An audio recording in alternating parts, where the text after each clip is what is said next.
The film opens with Kato, who says goodbye to the last customer and informs Aya, the bartender, to start closing up. While closing the cafe, Aya inquires about Kato's music performance later that night. Kato claims that preparation is great. He gets out the back door and goes to his apartment, where he starts practicing, but is unable to find the guitar pick. However, a voice from the monitor beckons his attention. Upon turning around, he sees himself on the screen. The on-screen Kato explains that he is living 2 minutes ahead in the future. Future Kato plays a word chain game with current Kato to prove that they are talking in real time through the TV. He also reveals that Kato's guitar pick is under the rug. He notices that the cafe TV and his home monitor are linked with a 2-minute delay. He instructs Kato to return to the cafe and explain the sticky situation to his past version. Kato approaches the cafe monitor only to witness himself on screen searching for the guitar pick. The same conversation from 2 minutes ago repeats, with him on the other side of the TV this time. Kato thinks he is dreaming, but upon returning to his apartment, future Kato claims that none of this is a dream. He warns his past self that he will face a problem soon because Kamiya is outside the cafe. He advises his past self to hide as Kamiya enters the shop, but he doesn't hide. Soon Aya and Kamiya notice him on the TV while the future Kato is standing right next to them. They think Kato is making a YouTube video. However, they get startled when Kato on the TV starts talking to them, even though the real Kato is standing right next to them. Future Kato tells the present Kato to return to the cafe because 2 minutes have almost passed. He instantly goes down and witnesses Kamiya arriving on his bike. He explains to his past self through the monitor that he's not dreaming, and that Kamiya is arriving. Afterward, Kato observes Kamiya and Aya speaking to his past self on the monitor. Once Kato tells his past self to return to the cafe, Kamiya inquires about Kato's ability to have a real-time conversation through the TV. Aya claims the monitor must be a time TV. Kato can't fully explain this paradox, so all of them go to his apartment to see the other end of the monitor. On their way up, Kamiya invites a friend to come to the cafe and witness the time TV. After hanging up, Kamiya tells Kato that Tanabe and Ozawa will arrive soon. Once inside the apartment, all three of them witness themselves on the other end of the monitor with Tanabe and Ozawa. They now see the future version of Kamiya. She explains the time TV to the new arrivals and encourages them to start a conversation with their future versions on the other side of the monitor. They test the paradox in various ways. Then, the future Kamiya orders the trio to hurry back to the cafe because almost 2 minutes have passed. The trio rushes out of the apartment and finds Tanabe and Ozawa outside. They also demonstrate the time TV to Tanabe and Ozawa, who then head to Kato's apartment to experience the paradox in person. Kato tries to stop this madness and tells everyone they shouldn't know the future. However, Tanabe and Ozawa insist on seeing the monitor for themselves, thus heading back to the apartment.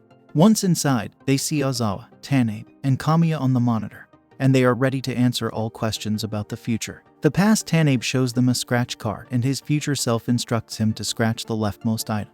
The past Tanabe learns that he won a sleeping bag. They ask the future Kato what will happen if he invites his neighbor Megumi to the music show. Future Kato happily informs that Megumi will happily agree. The group soon returns to the cafe. Kato then goes next door to invite Megumi, but she declines the offer, claiming that she's not interested in music. Disappointed, Kato then heads back to the cafe and tells Aya that Megumi declined.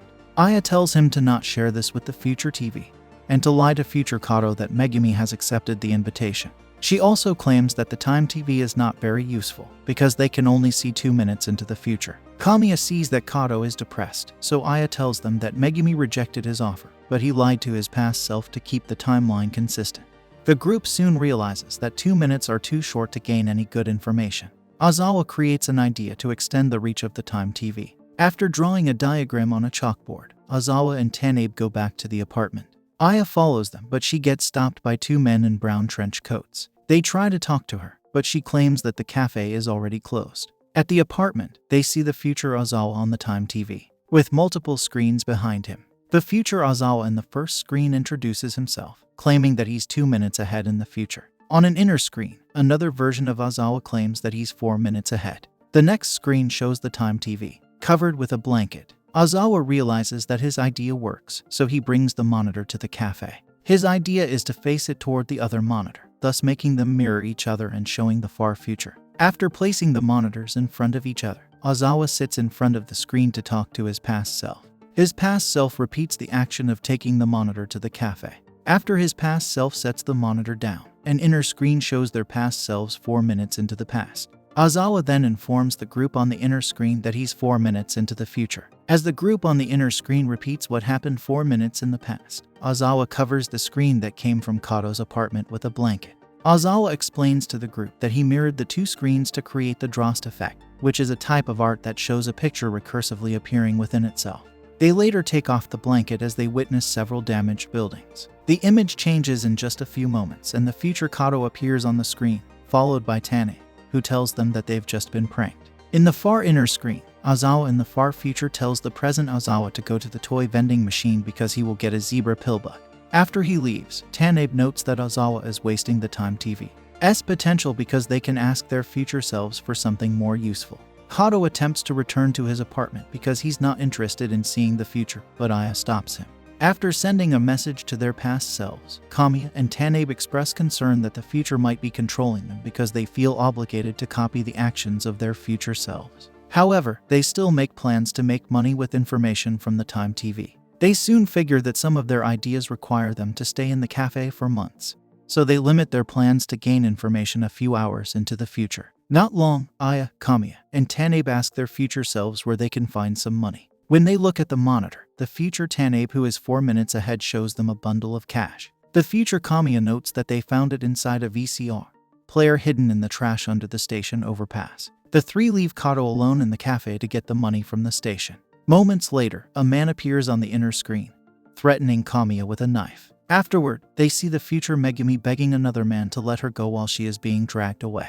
As she tries to resist, future Kato appears on an inner screen, vowing to save her. Megumi is puzzled after seeing herself on the monitor. Knowing that what they saw on the monitor will soon occur, Kato urges Megumi to go straight home, but Megumi insists on finding out what she saw on the screen. Aya, Kamiya, and Tanabe soon arrive with the VCR. Kato then confesses to Megumi that the screen shows them the future and it doesn't look good for her, so he urges her to go home.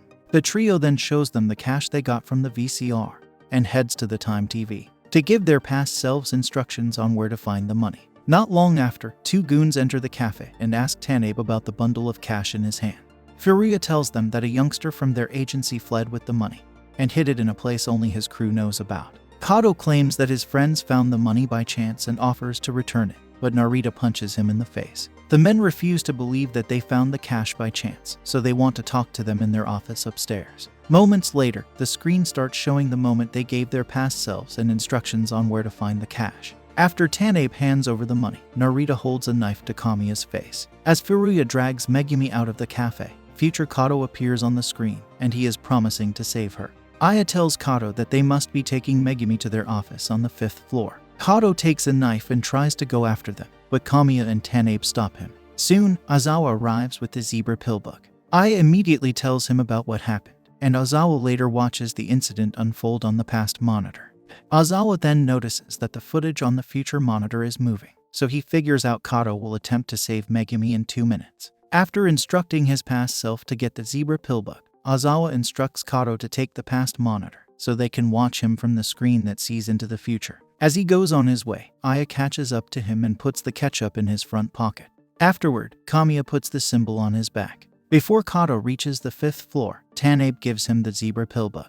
Kato enters the office as the goons are tying Megumi to the sofa. Kato puts down the monitor. When Narita pulls out a knife, Kato charges at him but gets stabbed. Later on, Kato gets up and hits Narita in the head. He then pulls out the bottle of ketchup that got punctured by the knife. Furuya then pulls out a revolver and shoots Kato, but the symbol catches the bullet. Kato then hands the zebra pillbug to Furuya. When he opens up the toy, he staggers back to the chair due to his fear of bugs. Megumi and Kato soon head out of the office, taking the monitor with them. On their way down, they find Tanabe unconscious on the floor. In the monitor, they see the past Aya and Ozawa dropping to the ground after speaking with someone off-screen.